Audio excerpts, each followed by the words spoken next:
la primera vez, por lo menos en décadas, que vemos a un gobierno mexicano fortalecido, que vemos a un gobierno mexicano que incluso pone los puntos importantes en esta agenda binacional de seguridad nacional y de seguridad pública, en donde también ponemos condiciones y no nada más somos el patito feo de esta relación, y que además especificamos cuáles son los puntos que consideramos importantes para nosotros.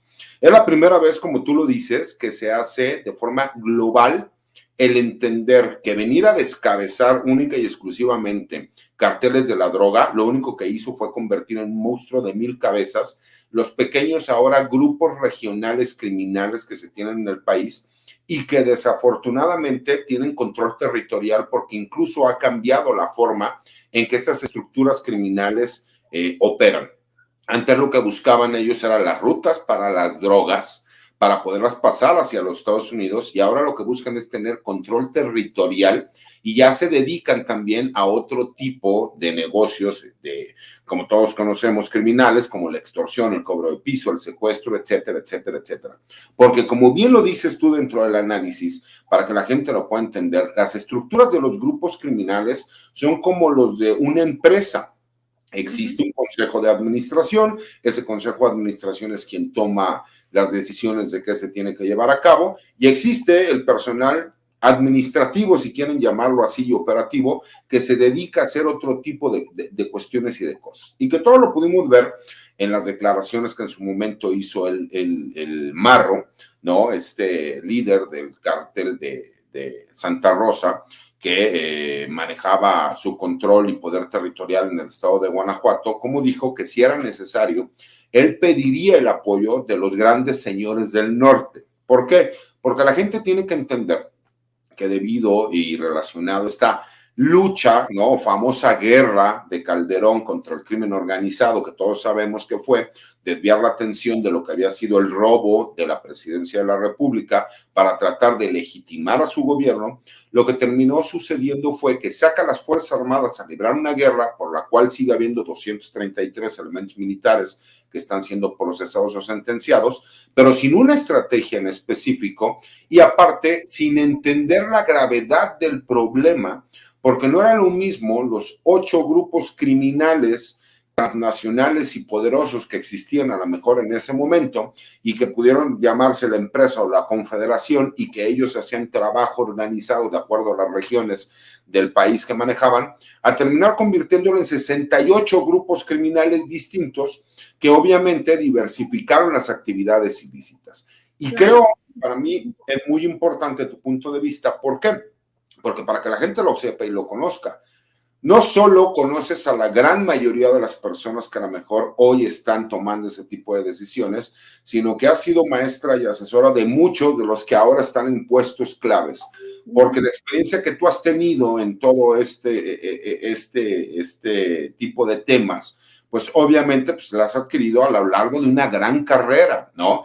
Y que para mí el punto de vista que tú tienes no solo es el más valioso, sino que es el más adecuado, porque tú conoces desde sus adentros cómo es la primera vez en décadas que el gobierno mexicano llega y les dice, estos son los temas que se van a tratar, y esto es lo que nosotros queremos. ¿Qué es lo que tú vas a ofrecer para que nosotros podamos trabajar de forma coordinada? Y ese análisis, ese tejido fino, creo que tú lo conoces mejor que nadie, mi querida Pati.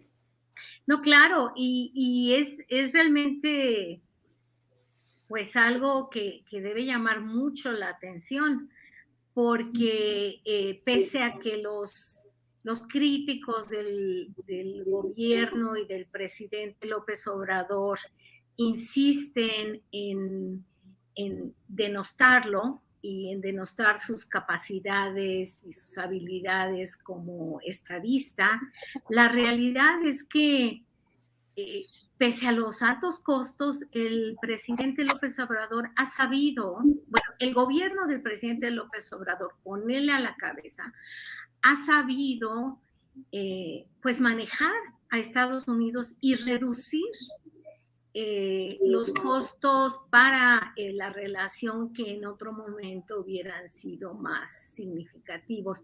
No hay duda de que es una coyuntura muy importante esta, y que por eso es posible que se hagan, se ven estas muestras de que México ha tenido la capacidad para establecer la agenda de seguridad.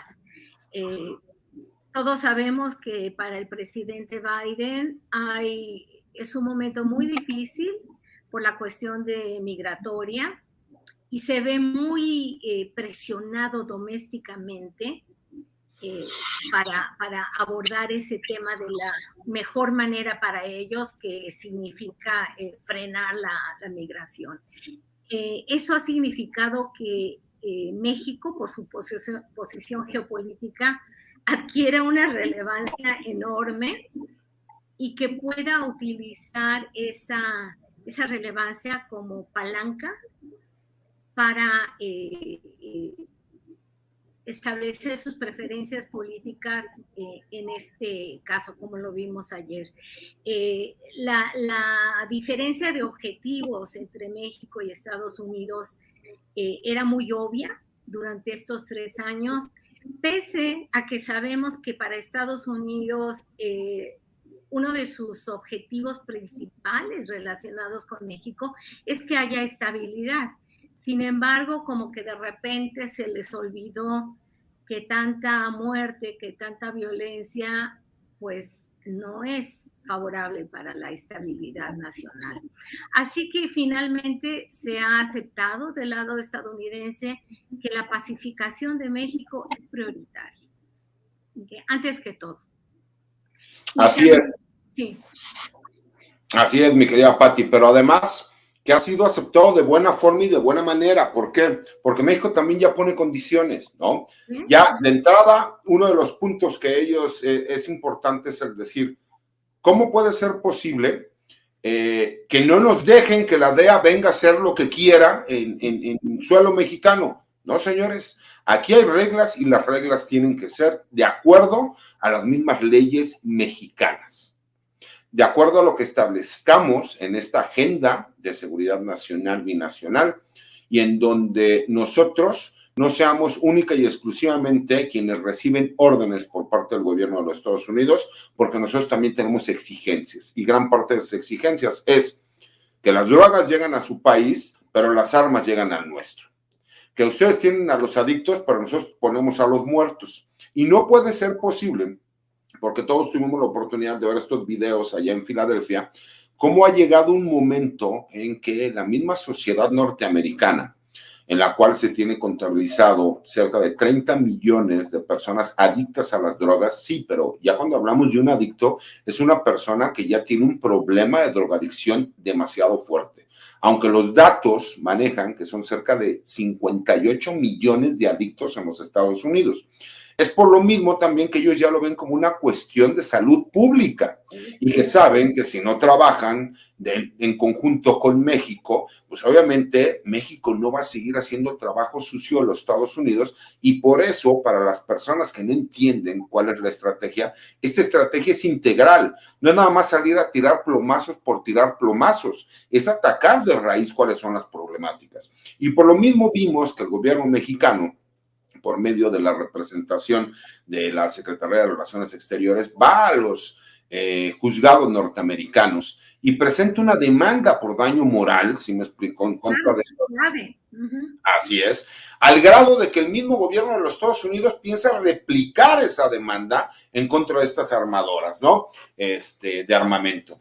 Y creo que es no solo demostrar que el gobierno mexicano sí tiene una estrategia que la está llevando a cabo y que esa estrategia, por supuesto que empezaremos a ver los resultados y que tiene que ver desde la conformación de la Guardia Nacional, que ya tiene que dar el do de pecho en estos siguientes 3 años, el que las Fuerzas Armadas permanentes única y exclusivamente estarán como coadyuvantes, la creación de esta nueva Supersecretaría de la Defensa Nacional, la cual tiene las atribuciones suficientes para, como en un país de primer mundo, entender cuáles son los problemas de seguridad nacional que existen en el país.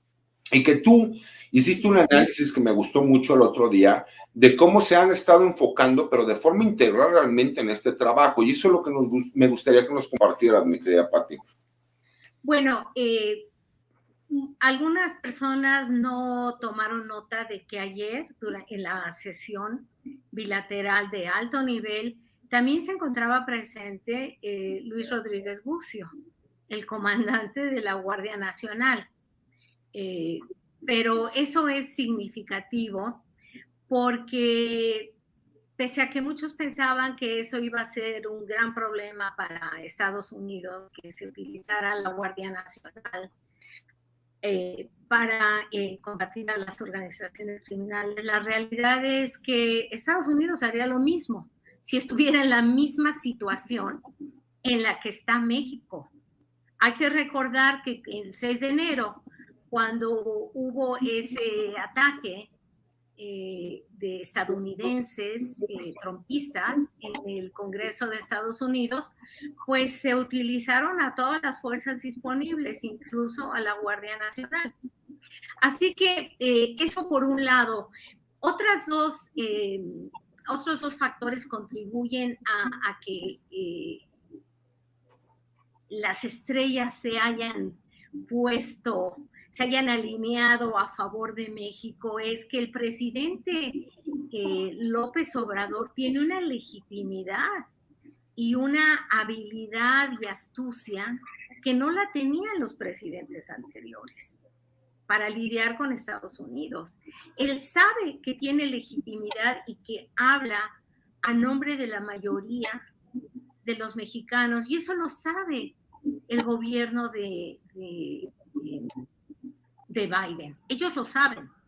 Y también ayuda que hay una coincidencia de intereses, hay una coincidencia de objetivos, tienen más o menos, comparten preferencias políticas respecto a las armas, a las drogas, a la importancia de combatir la corrupción, los derechos humanos, de fomentar el respeto a los derechos humanos. Esto se ve plasmado en